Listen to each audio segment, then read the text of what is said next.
I sometimes sit down and I think to myself, what would my 13-year-old self say? This is before the lights go on with a special guest, Mary. Hello. Yeah, we are going to talk a bit about her passion, what she's doing at the moment. I always like to, when I introduce my guests, when I let them introduce themselves, I always like to ask them not who they are today, but who were they like a couple of years back or 10 years back. So Okay. could you start with that, Mary? Yeah, who I was 10 years ago. Wow, I think I was a very different person. I was a person that recently moved out of her hometown and home country, to be honest. I'm from Poland. And I moved out to Great Britain to start my university degree in animation and visual effects because my passion was to draw, still is, to draw, create cartoons, maybe movies. But very quickly I realized the harsh reality of the industry of very much competition, sacrificing your life for greater good, quote unquote, of you need to meet the deadline, you need to meet the show. So that was very eye-opening. And after that, I stayed a bit in the UK doing social media, and Brexit happened. Wow, lovely, right? And COVID. So that definitely gave a big reset on what happened, and I ended up here. So let's take it a bit step by step. You went for the first time abroad in UK, is that right? I traveled before, but I've never lived abroad. So that Was was there any particular reason why you wanted to go abroad, and why not do your bachelor in Poland? I think I wanted to prove to myself that I could be on my own and that I am strong and capable. Mm. So I think it was more of a test to myself that I can do a lot more than I give myself credit for. If you look back at that period, for example, I get this talk with all my guests. Is there any something in particular you think you were looking for at that moment, besides trying to prove yourself? Because that was probably the first instinct. Yeah. I think it was that I come from a small town, so everyone kind of knows each other. They have their own roots, and there are certain expectations placed on you, especially if you're from small town and you're a woman. I would say. I hope it's getting better now, but back then I think it was just trying to find myself, who I wanted to be without any connection to my past, and seeing who actually is Mary. What is she doing? What she wants without anyone's expectations. And then what I'm really curious to see, it's so right now you are having this small, not startup, but probably, who knows, Probably.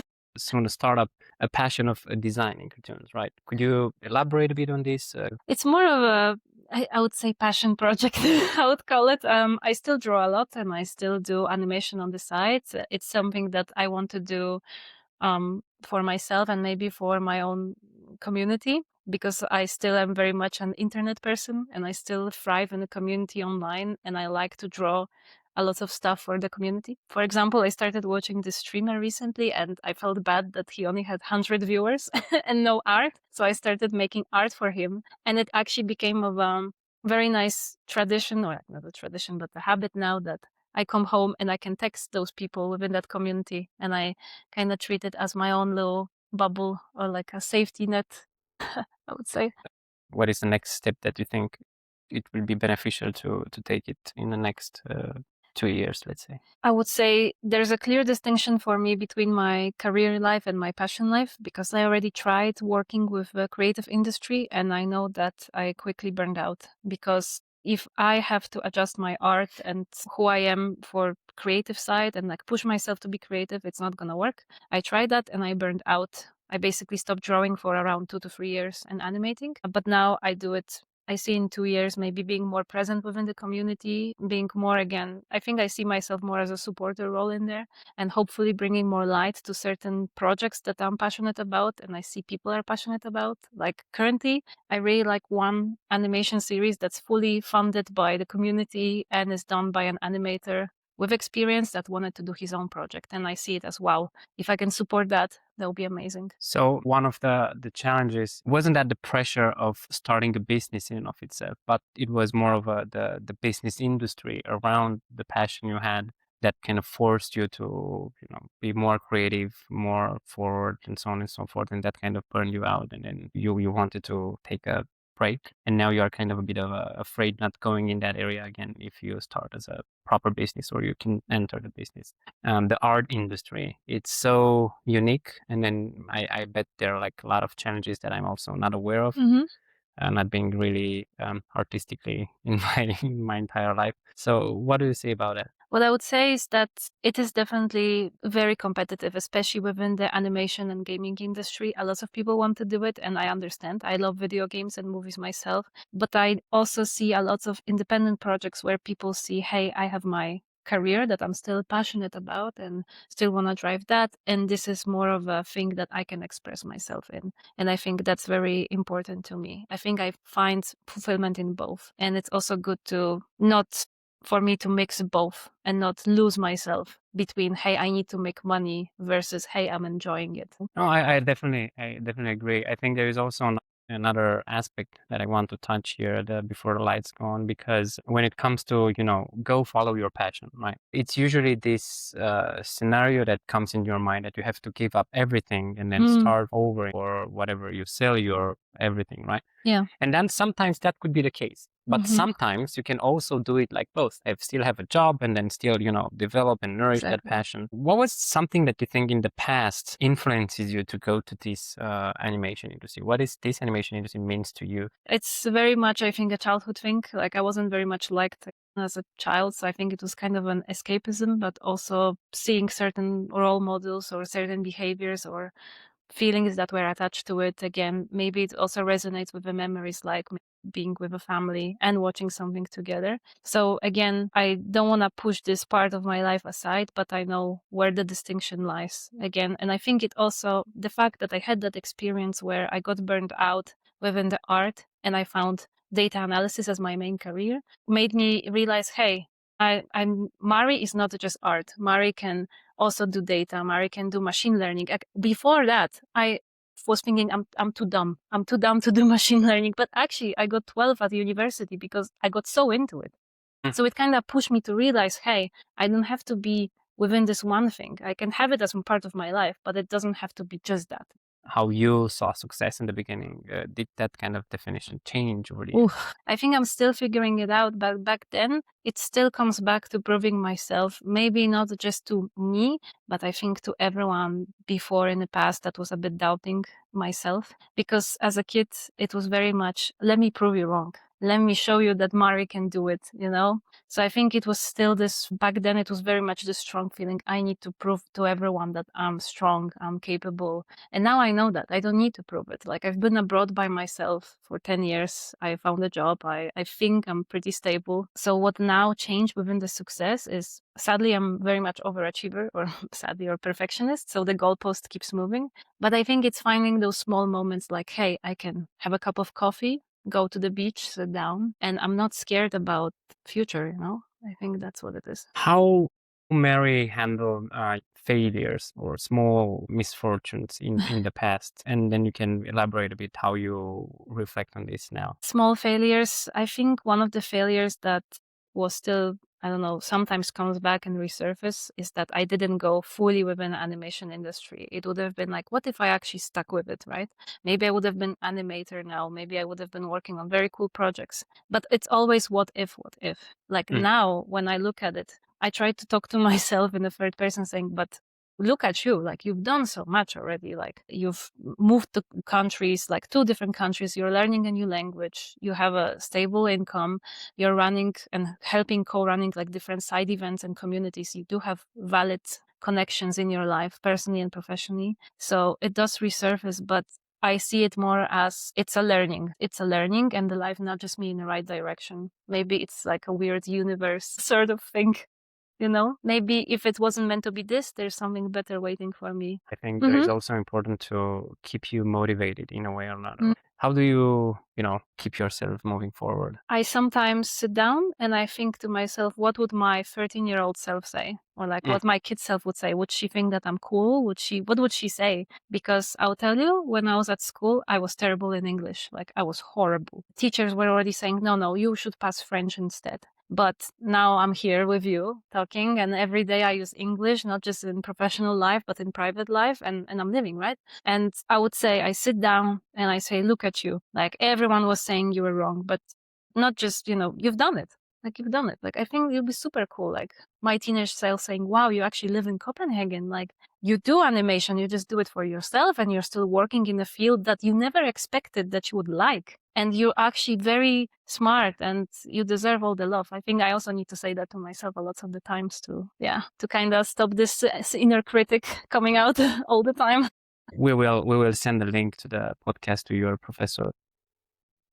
I'm happy. Give them a bit of a reality check. I think it's really interesting that you are so open with yourself when talking about this. I'm still curious if sometimes in your everyday life we have different personas, right? We show different personas to different people. Is Yeah. there anything in particular that you would like people ask you more or ask you different than they do now? What would be that kind of a question? I think nowadays people are just very much self-absorbed. And again, and I say everyone, I don't want to point fingers, whatever everyone is. And I know I'm myself, but sometimes I think it's good that we all stop and just ask, how are you doing? How are you, Andre? Are you having a good day? Is there anything I can do for you? Maybe a coffee, just small acts of kindness that kind of spread around. I think that's what everyone should be practicing a bit more, or asking your colleague that sits next to you, are you okay? Like, how's it been going? You don't have to pry into someone's personal life, but I see it as very nice and very small thing that you check in with someone. And I even say that to my friends. I really appreciate that you are the one reaching out. I know that everyone wants to be the one that people reach out to, but it goes both ways, right? Yeah. So it's important to remember to also reach out to people that are in your life, because you never know who appreciates even the small act of kindness every day. What is something that it really excites you at this moment in time? I think I'm, again, happy whenever I see, let's say, a streamer I draw for that he notices and he's actually happy. I see this pure happy reaction that, wow, he actually likes what I'm doing. And I'm not doing it just to, I don't know, get attention or whatever. I do genuinely like to draw, but it's nice to see that maybe their brand can be also pushed ahead. Maybe they can be a bit more recognized, and I can also help, let's say, again, the animator with his series. It's also super nice, like, to actually get this recognition from community and support. I see that you put a lot of accent, and it totally makes sense. One of the things that I always observe, and I like it, is that it's business or passion. It's about others most. Or it's about you, but it's also about giving to others, like serving them in a way, giving them some joy. Even if at some points there is a kind of a remuneration, that's only part of the thing. So I like you always, strengthen this idea that you like your community, you like to help, you like to give. And I think that that community might also be, your platform to go into the industry again at some point and maybe do it in your own way. If that's, of course, that's one of your goals. That's also, it can change, or it depends on different things. What would be some advice you would give yourself, your younger self, now that a lot of things change and you're more stable and everything is all right, and then you can do it your own way? Don't put so much pressure on yourself. You will figure it out. Maybe it's not gonna follow exactly the way you want it, but you will find your way. And again, as I said, life has a funny way of pushing you in a different direction. Like, for example, before I moved here, again, years before, I think more than 10 years ago, I wanted to study Swedish as a university degree. Didn't work out, went to UK, and now I'm here in Copenhagen, but now we are in Sweden. Sweden. Technically, on a weird way around, I am still connected to Sweden, just not in the way I wanted, or maybe not in the way I planned. But I actually achieved the goal that was set in my head, or I wanted to do years ago. So I think it does work out in a fun way. You had a little adventure on the way. I just want to touch, because I think you have two interesting insights from both being a woman and trying to, work in a world that it's different, or it's more challenging than ever. And then it's an industry, I think you need to have some connections before getting there. And I imagine it's sort of a Hollywood circle. Are you still willing to go into that area? I think, of course, if I'm thinking about going back to this, at the moment, I see it more as a passion. Again, as I said, professionally, I like where I am, and I still want to grow within what I'm doing at the moment. But if I can support my community, as I mentioned many, many times, do it with my art in the way I want to do it, the way I could imagine doing it is working on something more, again, on YouTube or by myself or with a team. That will be really good. again, if I can give a shout out to some projects I support on YouTube. Monkey Wrench, very good animated show. Please support. They need funding to make more episodes and make them faster. It's a very good quality. And a lot of people from the YouTube community I like and I follow a lot from Vinesauce. They're also part of it. So again, very awesome people. I think if you like animation and you like independent projects, please support them a lot. So yeah, I can imagine myself helping this type of projects. If not through art, then through connecting them with right people, or I don't know, learning new skills. Let's see what life brings. Support the people Mari is supporting. Yes, and, please. Yeah, I hope this community also have an eye on the podcast. And thank you for today. And we will do a follow-up Perfect. later. Thank you, Mari. Thank you.